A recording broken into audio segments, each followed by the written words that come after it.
Tiba-tiba darah hitam pekat keluar dari dalam mulut jenazah. Saya pun mencoba menerka-nerka asal bau ini dari mana. Saya berbisik kepada rekan saya, apakah dia juga sama mencium bau tersebut? Dan rekan saya pun mengiyakan.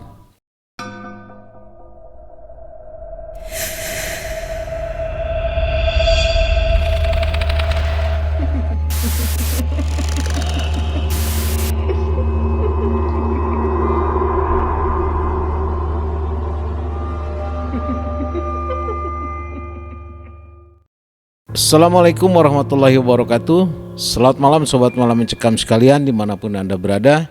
Kembali jumpa dengan saya di sini Yudi dan tim malam mencekam. Terima kasih buat Anda yang sudah menonton dan mengklik video ini.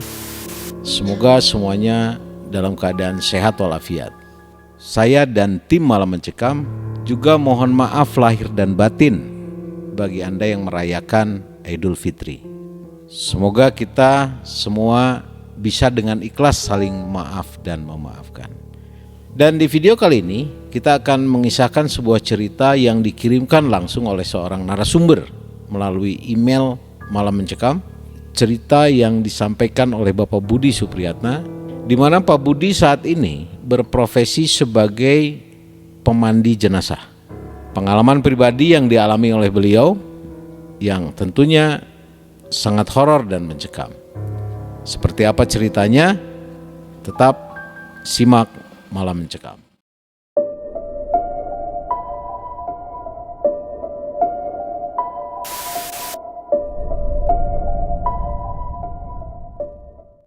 Sobat Malam Mencekam sekalian, perkenalkan nama saya Budi Supriyatna. Sejak kecil saya biasa dipanggil Ade. Karena kebetulan saya ini adalah anak yang paling bungsu dari 4 bersaudara di keluarga saya. Umur saya sekarang menginjak 39 tahun dan saya berdomisili di Kabupaten Majalengka, Jawa Barat. Saya ingin berbagi pengalaman nyata dalam hidup saya yang sangat mencekam dan mungkin tidak semua orang dapat mengalaminya. Sekitar tahun 1989, saya pernah merasakan mati suri. Lalu alhamdulillah bisa hidup kembali. Saya memiliki sebuah kegiatan, entah ini bisa dibilang profesi atau hanya sekedar sukarela. Tapi kegiatan ini memang sudah saya jalani dan alhamdulillah saya mensyukuri dengan apa yang saya kerjakan saat ini. Sebuah kegiatan yang mungkin tidak semua orang mau menjalaninya, yaitu sebagai pemandi jenazah. Semoga saja kisah nyata yang saya alami ini dapat diambil hikmahnya oleh sobat Malam Mencekam semua. Saya akan menceritakan sedikit tentang riwayat hidup saya saat masih anak-anak. Tepatnya sewaktu saya berumur 7 tahun, saya sempat dinyatakan meninggal sesaat atau lebih dikenal dengan istilah mati suri. Kejadian mati suri ini saya tahu detailnya dari kedua orang tua saya. Dulu saya mengalami demam yang sangat tinggi. Lalu orang tua saya memutuskan untuk membawa ke rumah sakit. Dan sesampainya kami di IGD, setelah dicek oleh tim medis dan tim dokter, saya dinyatakan sudah tidak bernyawa alias meninggal dunia pada saat itu juga. Tidak lama setelah saya dinyatakan meninggal dunia dan menjadi jenazah, keluarga saya pasrah dengan apa yang dikatakan oleh tim medis dan dokter. Dan atas persetujuan dari seluruh keluarga, entah kenapa, mereka berinisiatif untuk langsung memakamkan jenazah saya. Malam itu juga, di hari yang sama saat saya dinyatakan meninggal dunia. Namun saat prosesi pemandian jenazah, tiba-tiba saya terbangun dari kematian. Lalu dengan tenggorokan yang tersedak, mulut saya mengeluarkan air diiringi batuk-batuk yang cukup hebat. Sontak saja kejadian ini membuat semua orang yang ada di sekitar itu kaget dan merasa ketakutan yang luar biasa. Karena memang dari segi ciri-ciri fisik, wajah saya sudah pucat, tidak bernafas, dan sama sekali tidak memberikan tanda-tanda kehidupan. alias meninggal dunia, menjadi jenazah yang siap dikuburkan. Tapi dari peristiwa yang saya alami bangkit dari kematian ini, hanya Pak Ustadz dan Bapak saya sajalah yang terdiam. Yang lainnya langsung berlarian, tentunya dengan perasaan ketakutan dan kaget.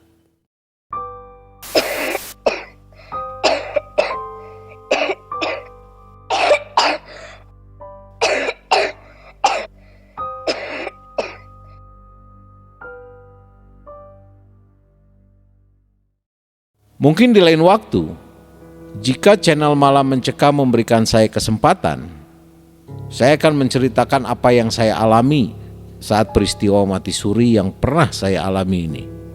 Selepas kejadian mati suri itu, saya pun menjadi pribadi yang penyendiri, kurang suka bergaul, lebih suka diam di rumah, dan tidak mau berbaur dengan anak sekitar rumah atau tetangga. Disitulah bapak saya mulai khawatir.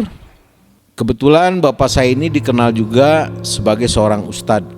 Kedua orang tua saya akhirnya memutuskan untuk mengirim saya ke pondok pesantren, dan saya mau tidak mau menuruti apa yang dikatakan orang tua. Pada akhirnya saya lulus SD, SMP, dan SMK di pesantren dan sekolah di daerah Tasikmalaya. Setelah lulus SMK, saya putuskan untuk mencari pekerjaan. Meski bapak saya menyarankan saya untuk lanjut kuliah saja, namun saya menolaknya dengan mentah-mentah. Dikarenakan melihat kondisi bapak dan ibu yang sudah dibilang sudah tua. Bapak saya pun sudah pensiun juga dari pekerjaannya. Saya berkata dalam hati, lebih baik saya yang cari kerja dan mencari uang saja. Kasihan di usia ibu dan bapak yang sudah tua, masa mereka juga harus memikirkan biaya kuliah saya? Saya pikir saya bisa meringankan beban orang tua kalau saya sudah cepat dapat kerja dan mendapatkan penghasilan sendiri. Setelah 3 tahun bekerja di suatu perusahaan, saya memutuskan untuk resign atau mengundurkan diri dan mencoba untuk berwirausaha di rumah dengan membuka warung grosir di pinggir rumah. Karena tiap hari rutinitas saya dihabiskan di warung dan belanja ke pasar. Saya pun jadi lebih banyak berhubungan dengan bapak saya dan sering mendampingi beliau jika ada panggilan untuk memimpin acara keagamaan atau pengajian di daerah kami. Seiring berjalannya waktu, saya menjadi salah satu pengurus DKM dan bapak saya menjabat sebagai ketua DKM. Dan sudah menjadi tugas serta kewajiban saya sebagai pengurus DKM. Tanpa diminta, kami selalu menjadi yang terdepan untuk cepat dan sigap membantu mengurus jenazah warga yang meninggal.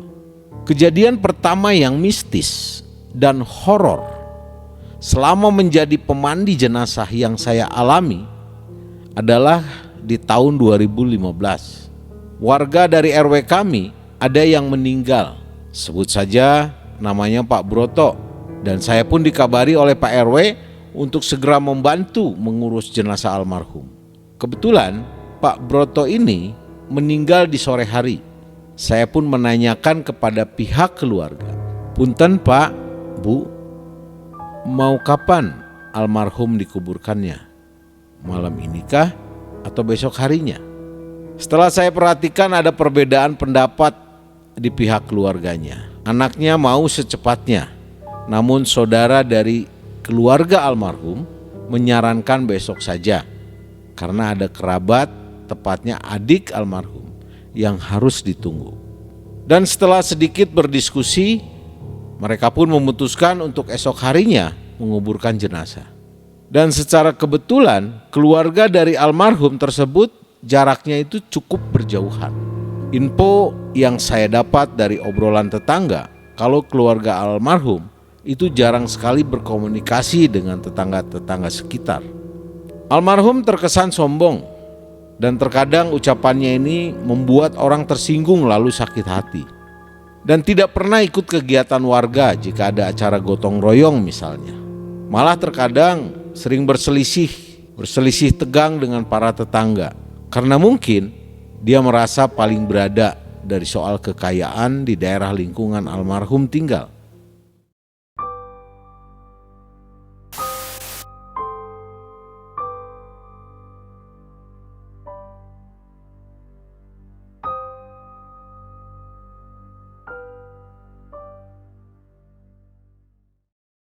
Karena sifat dan perilaku almarhum Pak Broto ini, sewaktu di rumah almarhum, warga sekitar enggan untuk datang. Hanya kami selaku pengurus jenazah dan pihak keluarga yang hadir. Dalam hati saya berkata, astagfirullah, sampai segininya warga sekitar. Tetangga-tetangga aja, gak ada yang mau datang melayat. Almarhum meninggalkan istri beserta 2 anaknya yang sudah dewasa, ditambah 1 orang sepupunya. Sobat Malam Mencekam sekalian, waktu menunjukkan sekitar pukul 18.55 dan azan Isya pun berkumandang. Kami semua yang hadir di rumah almarhum segera melaksanakan sholat Isya di masjid. Allahu Akbar, Allahu Akbar. Selepas sholat Isya, saya dan pengurus masjid lainnya itu berencana akan memandikan jenazah. Kami pun berangkat ke rumah almarhum dengan membawa peralatan dan perlengkapan untuk prosesi pengurusan jenazah. Tiba-tiba beberapa saat setelah kami mulai memandikan jenazah, kejadian aneh di luar nalar pun mulai terjadi.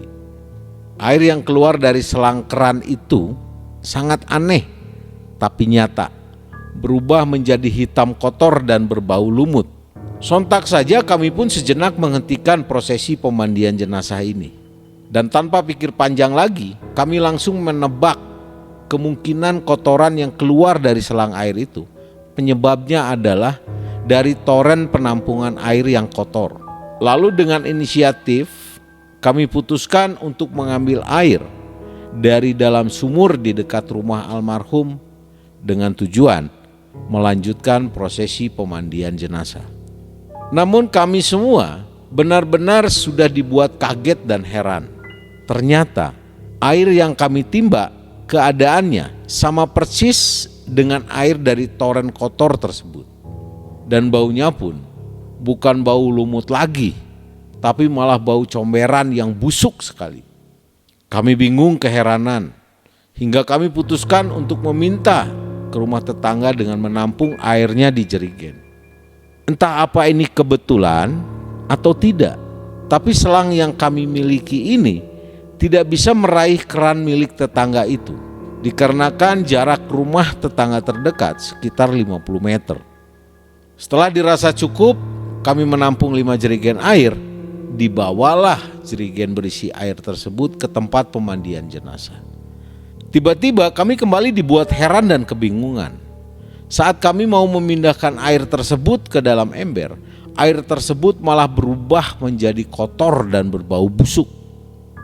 Padahal jelas-jelas kami yang mengambilnya dan dipastikan bahwa air yang diambil dari keran tetangga itu benar-benar bersih, jernih, dan tidak berbau sama sekali. Selepas rentetan kejadian aneh di luar nalar, saya dan rekan-rekan pengurus DKM mencoba untuk berdoa sejenak kepada Allah Subhanahu wa Ta'ala untuk diberikan kemudahan dan kelancaran dalam memandikan jenazah almarhum Pak Broto. Walau terlintas di pikiran saya, astagfirullah ya Allah, apa yang telah diperbuat almarhum semasa hidupnya dulu. Lalu kami mengajak berdiskusi dengan pihak keluarga, karena ini masalah yang benar-benar belum pernah kami alami sebelumnya. Sekitar 15 menit setelah kami berdiskusi, istrinya pun tiba-tiba mengingat sesuatu dan mengatakannya kepada kami. Ternyata almarhum Pak Broto suka mengkoleksi jimat atau pusaka yang bertujuan untuk melancarkan usaha yang mungkin bisa dikatakan sebagai pesugihan atau penglaris. Lalu istrinya pun pergi ke kamarnya dan memberikan kepada saya sebuah kotak yang cukup besar. Dan ternyata setelah saya lihat isi dari kotak tersebut berisikan berbagai macam jimat yang banyak sekali. Sontak saja saya berucap astagfirullahaladzim. Bahkan ada salah satu jimat yang bentuknya seperti jenglot. Saya dan rekan-rekan DKM pun merasa kaget. Tanpa pikir panjang, kami membawa keluar kotak itu dan secara spontan menyiramnya dengan minyak tanah dan membakar semua jimat-jimat itu dengan diiringi doa dan sholawat Nabi. Allahumma sholli ala Muhammad ya Rabbi sholli alaihi wa sallim. Allahumma sholli ala Muhammad ya Rabbi sholli alaihi wa sallim. Kejadian aneh di luar nalar kembali terjadi. Sesaat sebelum api yang membakar jimat-jimat itu padam, kami semua dikagetkan dengan suara benda keras terjatuh, dan saya menduga suaranya itu seperti orang yang terjatuh. Sewaktu kami berlari ke arah di mana suara itu berasal, ternyata suara itu berasal dari pemandian jenazah almarhum Pak Broto. Jenazah almarhum posisinya sudah berada di bawah, terjatuh dari pemandian. Seolah-olah ada yang dengan sengaja mendorong, dan kami pastikan tidak ada seorang pun yang ada di sana. Sontak di situ tangisan istri serta anak-anaknya pun itu histeris sejadi-jadinya. Lalu kami berinisiatif menaikkan kembali jenazah itu ke pemandian. Dan saat saya melihat arah ember berisikan air yang diambil dari tetangga itu, sontak saya kaget dan terheran-heran kembali. Ternyata air yang ada di dalam ember itu tiba-tiba bersih dan jernih, tidak ada kotoran dan bau sama sekali. Lalu kami mencoba cek semua jerigen dan membuka keran air. Anehnya, airnya pun kembali normal, tidak lagi kotor dan berbau. Namun kejadian di luar nalar tersebut tidak berhenti sampai di situ saja. Saat kami memulai memandikan jenazahnya lagi, tiba-tiba darah hitam pekat keluar dari dalam mulut jenazah. Saya coba pencet-pencet halus di bagian pipi kiri dan kanannya, dengan harapan darahnya bisa berhenti. Namun, darah itu tidak berhenti, seakan-akan ada luka yang terbuka dan mengakibatkan keluarnya darah terus-menerus. Saya dan rekan-rekan pun atas persetujuan dari keluarga almarhum Pak Broto mencoba menyumpal dengan kapas, dan anehnya lagi, sewaktu mulut jenazah sudah penuh dengan kapas, darah itu masih terlihat keluar. Sampai kami mengganti kapasnya itu berulang-ulang. Dan alhamdulillah setelah 30 menit di mana kami terus mencoba, pendarahannya bisa berhenti. Dan prosesi pemandian jenazah itu pun bisa selesai.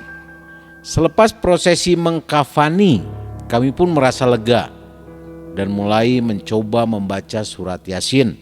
Namun beberapa saat kemudian, tiba-tiba bau busuk yang membuat saya sendiri mual mulai tercium kembali. Saya pun mencoba menerka-nerka asal bau ini dari mana. Saya berbisik kepada rekan saya, apakah dia juga sama mencium bau tersebut? Dan rekan saya pun mengiyakan. Beliau juga mencium bau busuk tersebut. Lalu, dengan penuh inisiatif, saya membuka kain penutup pocongan dari kepala jenazah dan saya perhatikan, Allahu Akbar, area kepala jenazah ternyata sudah basah oleh darah segar. Kami dibuat heran, wangi kamper pun sampai kalah oleh bau busuk tersebut. Saya dan rekan-rekan mengajak diskusi kembali kepada keluarga almarhum Pak Broto. Alangkah baiknya kalau jenazah tersebut secepatnya untuk dikuburkan. Dengan sedikit malu, keluarga almarhum menyetujuinya. Dan alhamdulillah, liang lahat untuk jenazah sudah siap. Karena memang sudah digali oleh tukang gali kubur selepas maghrib. Saat itu waktu menunjukkan sudah jam 12 malam. Memang tidak lazim memakamkan jenazah di malam hari. Tetapi karena banyak hal di luar nalar yang terjadi pada jenazah almarhum, atas persetujuan keluarga dan pengurus DKM, dilakukanlah prosesi pemakaman itu. Lalu kami berangkat ke area pemakaman. Saya beserta rekan-rekan, anak almarhum dan sepupu almarhum, bergantian mengangkat keranda. Karena jujur saja, keranda ini terasa berat sekali hingga kami harus berhenti beberapa kali. Hal ini menambah catatan hal yang di luar nalar terjadi pada almarhum. Alhamdulillah sampai juga di pemakaman setelah 1 jam susah payah bergantian mengusung keranda. Sebetulnya jarak rumah almarhum ke pemakaman seharusnya hanya memakan 15 menit perjalanan.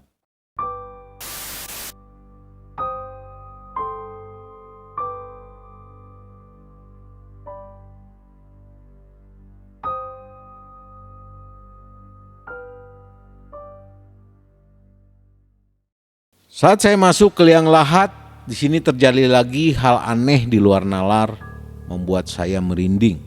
Di dalam hati saya menjadi tambah yakin, mungkin ini bisa jadi balasan atau cerminan apa yang dilakukan oleh almarhum Pak Broto semasa hidupnya. Jenazah pun tiba dan dimasukkan ke liang lahat. Tiba-tiba selepas saya selesai mengazankan jenazah almarhum, tanah yang saya pijak itu serasa basah. Seperti ada rembesan air yang keluar. Dan saya pastikan malam itu tidak ada hujan atau bahkan gerimis sama sekali. Tanpa pikir panjang, saya dan rekan-rekan langsung naik dan secepatnya menyuruh petugas gali kuburan untuk membereskan penguburan tanah. Dan alhamdulillah pada malam itu sekitar jam 2 malam prosesi pemakaman selesai, meskipun banyak hal-hal aneh yang belum kami alami sebelumnya. Untuk keburukan semasa hidup almarhum Pak Broto yang lebih parah, mungkin tidak akan saya ceritakan di sini, karena saya sendiri tidak menyaksikan langsung.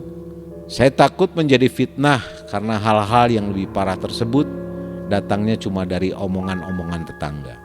Hanya kejadian kesulitan saat mengurus jenazah saja yang benar-benar saya saksikan dan saya alami sendiri.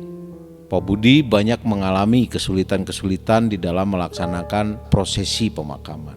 Kita bisa ambil sebuah kesimpulan, apa yang terjadi yang menimpa kepada Pak Broto akibat hal-hal yang dilakukan oleh Pak Broto semasa hidupnya. Seperti yang kita dengar tadi, di mana istri dari almarhum mengeluarkan satu kotak yang berisi jimat-jimat yang selama ini itu dimiliki oleh Pak Broto.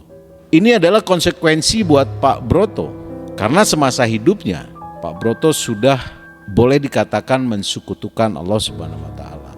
Dan yang kedua, Pak Broto semasa hidupnya itu memiliki sifat yang sombong terhadap orang lain, angkuh terhadap tetangga.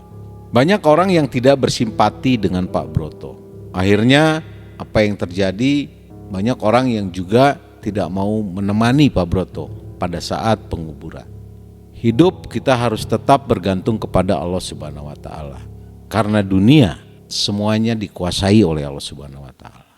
Apabila sahabat malam mencekam sekalian juga memiliki pengalaman pribadi yang horor dan mencekam, silakan Anda untuk mengirimkannya melalui email yang sudah kami sediakan.